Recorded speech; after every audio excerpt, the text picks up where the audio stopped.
Inħeles mill-arrest Geert van der Veen, iż-żagħżugħ akkużat biqtil involontarju bit-traskuraġni f'inċident bejn iż-żewġ jet skis fil-Bajja ta' San George f'Jum Santa Marija. L-inċident seħ meta l-akkużat tilef il-kontroll tal-jet ski u baqa' dieħel minn wara f'dak misjuq minn sieħbu Mark de Rutier li bħalu huwa Olandiż li kellu 19-il sena.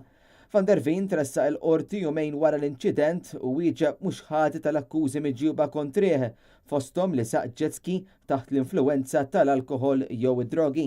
Dan hekk kif sorsi qrib l-investigazzjoni stqarrew li malli seħ l-inċident l-akkużat sarulu testijiet tal-breathalyzer u falla minnu għalkemm iż-żagħżugħ iddikjara li hu ma xorobx fil-jum tal-inċident.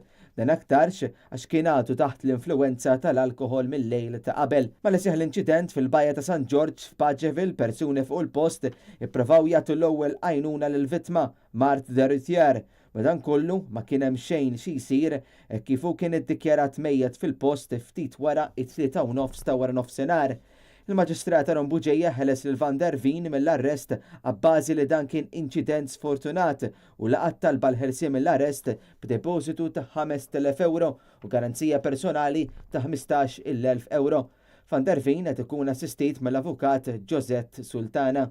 Il-prosekuzzjoni mexxija mill-ispettur Leroy Balzan-Engerer moġġezzjonax għat-talba mill-ħelsien mill-arrest u wkoll innutat li dan kien inċident sfortunat għalkemm serju minħabba li seħ waqt li l-akkużat kien taħt l-influwenza.